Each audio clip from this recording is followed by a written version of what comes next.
Hello. We'll just discuss a couple of numericals here related to spread spectrum modulation techniques.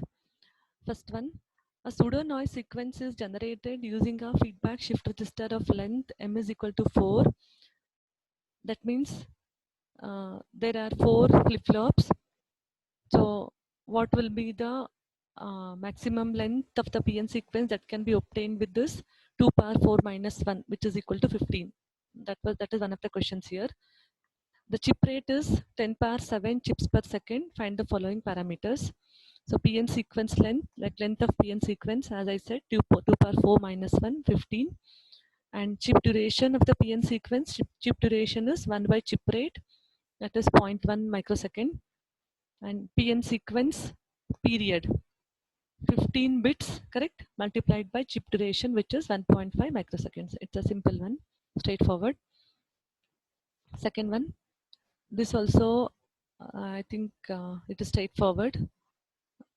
Direct sequence spectrum binary phase shift keying system uses a feedback shift register of length 19 for the generation of PN sequence. That means there are 19 shift registers. So the length of the PN sequence will be 2 power 19 minus 1, correct? That is the spreading factor. As we have discussed, spreading factor is same as the processing gain, correct? So that is 2 power 19 minus 1, which is almost equal to 2 power 19. If you put it in dB, 10 log to base 10 processing gain, which turns out to be approximately equal to 57 dB. So the question was calculate the processing gain. It is 57 dB. Next, third one, similar question which we had discussed already, like calculation of processing gain and jamming margin. I think you'll be able to understand this. Fourth one, yeah, this is the problem on frequency hopped spread spectrum. A slow frequency hopped MFSK system has the following parameters. Number of bits per MFSK symbol is equal to 4 and number of MFSK symbols per hop is equal to 5. Calculate the processing gain of the system. So as we know, processing gain is bandwidth after spreading by bandwidth before spreading. As there are 4 bits in one symbol given in the data, if one symbol changes in 4 seconds, one bit changes in 1 second. That means the bandwidth of unspread signal is always RB. So RB is equal to RS by 4. Basically here we are trying to put the bandwidth of the signal after spreading and bandwidth of the signal before spreading. PG is the ratio of bandwidth after spreading to bandwidth before spreading. So we are trying to write the bandwidth after spreading and before spreading in terms of the symbol rate.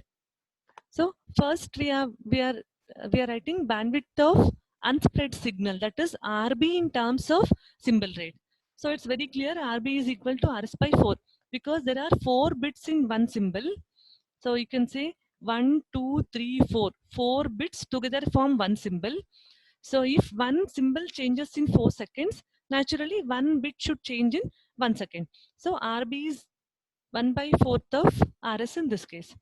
So here this is the bandwidth of the unspread signal, denominator, right, before spreading, which is RS by 4. And numerator, bandwidth after spreading.